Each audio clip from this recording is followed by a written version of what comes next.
Hi and welcome to N-Scale Friday. My name is John, and today we're looking at an American Car and Foundry 33,000-gallon tank car model from Atlas.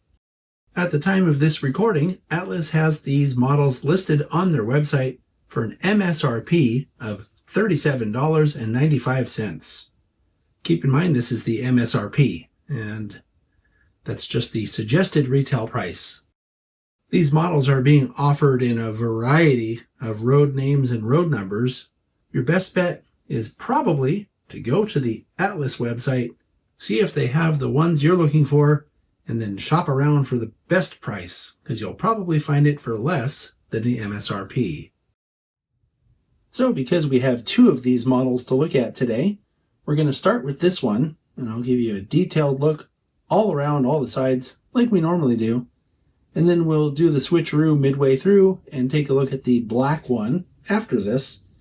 Let's just get started.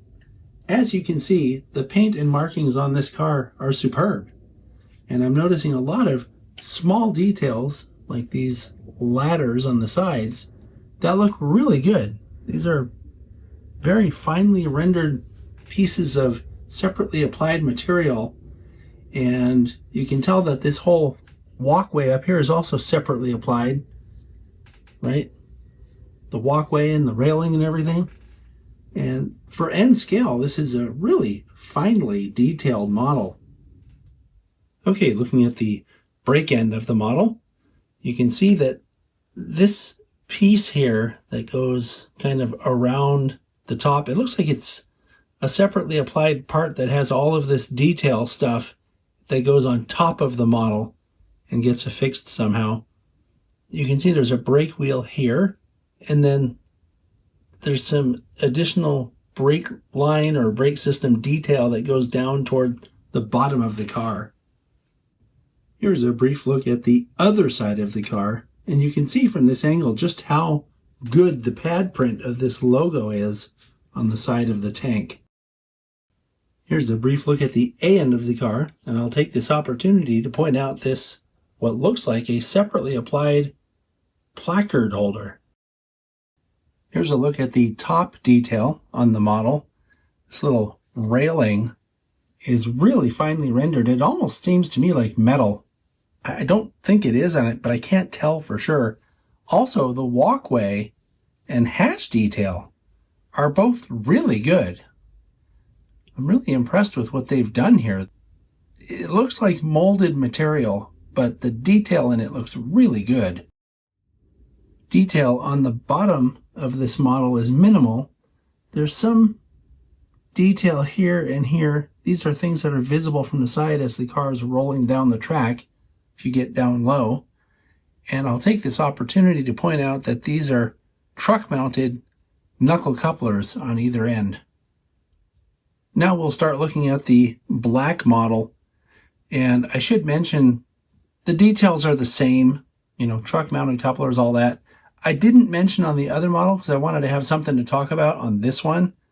But there's actually some separately applied stuff on the side. It looks like a placard holder right here.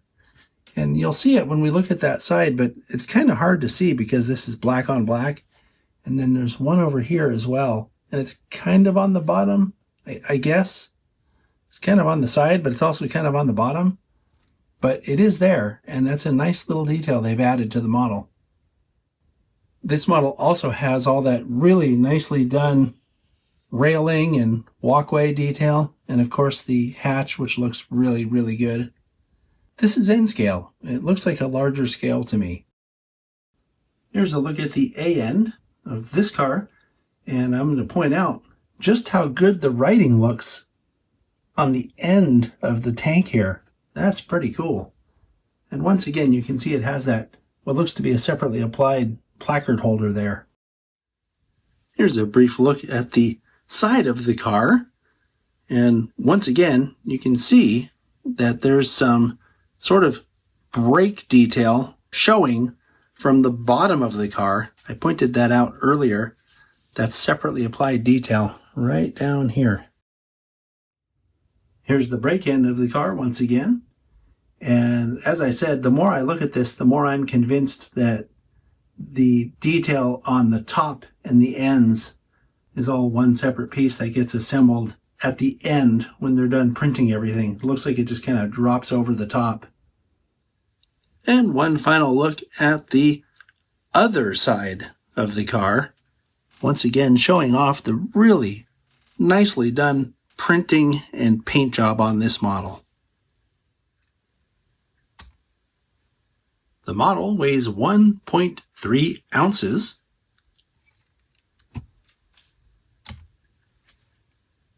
Unsurprisingly, this one does too. The NMRA's recommended weight for a car of this length is about 1.25 ounces. This is another very strong release from Atlas, and I have to say that I'm mostly impressed with the roof walk and end details. I don't know how they managed to get those molded parts so finely rendered, but they look really good and they're surprisingly durable. As I was handling these models for this spotlight, I never thought that I was going to accidentally break anything. So great job, Atlas. I'll see you all next time.